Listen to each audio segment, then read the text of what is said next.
Hello all you lovely people out there, how is everyone doing? I'm Kate Hill and I am here as always to give you the best content on property, along with fantastic strategies, hints and tips. Today, stay tuned for all your latest property news.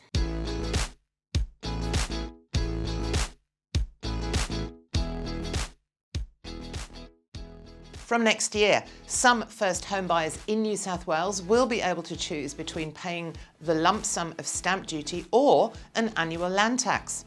While first homeowners will be the only immediate beneficiaries, the New South Wales Treasurer Matt Keane was not shy about voicing ambition to extend this. Under the plan, first home buyers purchasing a property up to $1.5 million can opt to pay an annual fee of $400 plus 0.3% of the land value. So for example, buying a $1.35 million house with a land value of $810,000, the stamp duty would be $59,125. Under the new scheme, this could cost $400 annual fee plus the 0.3%, which is $2,430, total $2,830. Now, if a buyer is holding on to the property for less than 20 years, say, then they are better off paying the $2,830 per year land tax, which would total $56,600.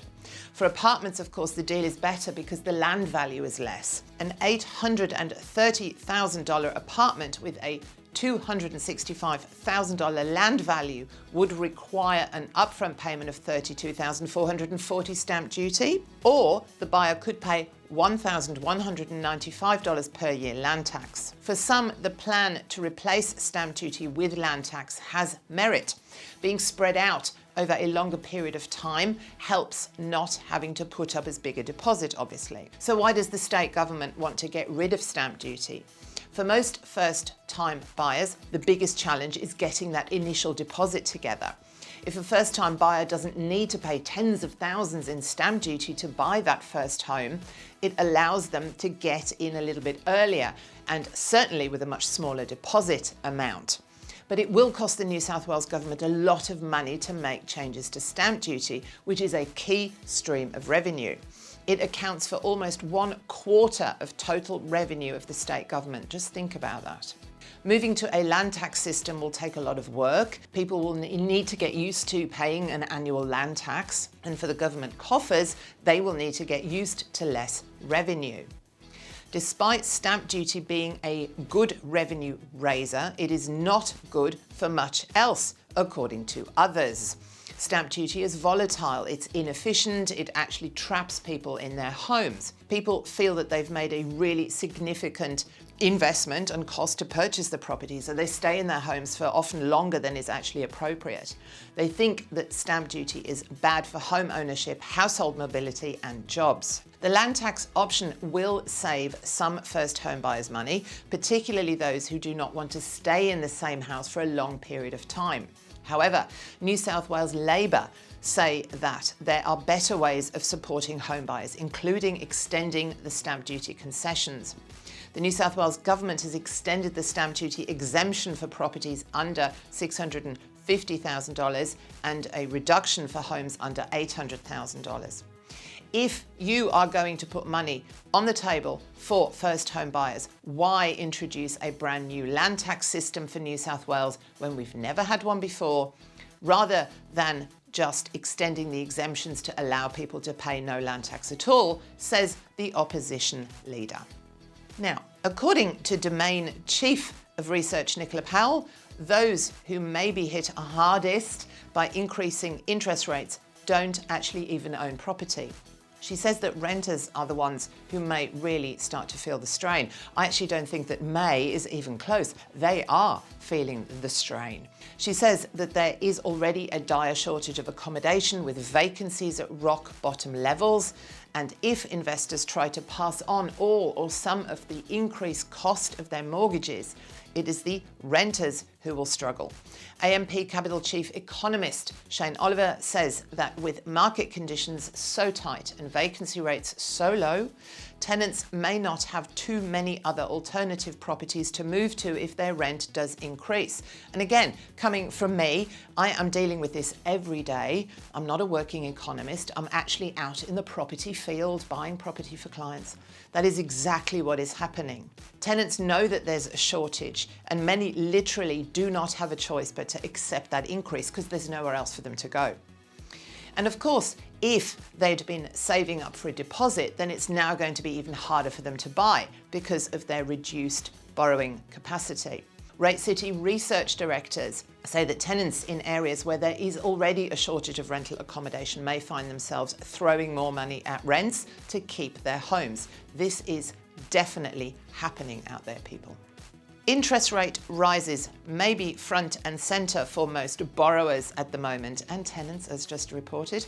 But the RBA says that most households are well placed to absorb increases despite the higher cost of living. RBA Governor Philip Lowe says that the June increase of 50 basis points to 0.85% will help bring down inflation over time. He says that the RBA data shows households are generally very well ahead of their mortgage repayments, with financial stress actually low and declining. According to the RBA, many households increased their savings during the pandemic while interest rates were so very low. Homeowners with variable rates loans already have a median 21-month buffer on their repayments compared with a 10-month buffer worth at the start of the pandemic. RBA analysis indicates that even if variable rates were to lift by 200 basis points, more than 40% of borrowers are already making monthly repayments, which are large enough to cover those increases.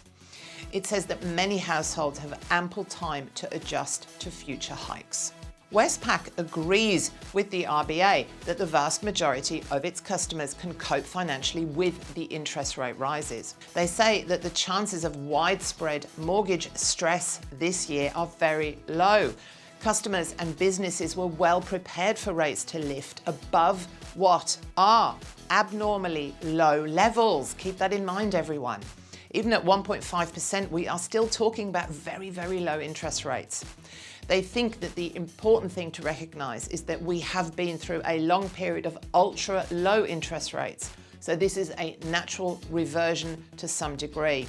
Westpac think that future increases will be steady and affordable to most Australians, although they do admit that there may be hardship for some borrowers who are at those marginal levels. Household spending is strong, businesses are generally confident, and both consumers and businesses can handle high rates, as it was never actually going to remain so low. The building industry is warning of a looming housing shortage as state and local government planning bottlenecks choke the supply of new homes. Analysis by the National Housing Finance and Investment Corporation warns that as soon as international migration returns to pre-pandemic levels, there will be an even stronger shortage of properties. It says that the number of households exceeding new supply will rise to about 163,400 homes, very precise, in the next decade. Mervac suggests a federal productivity payment could encourage the states to boost housing supply. Lend-Lease have seen how a carefully managed approach to housing and planning in Singapore, for example, can deliver in months what it takes years to approve in Australia. We should have bipartisan support to a 25-year vision that actually says this is where our corridors are going to grow, they say. Let's get those mapped out quite precisely, that both sides of politics support, and then facilitate how that gets approved. Now, I will keep you posted as always on all things property from around Australia as our year progresses. Please don't forget to hit the like and subscribe buttons if you are enjoying all my free content.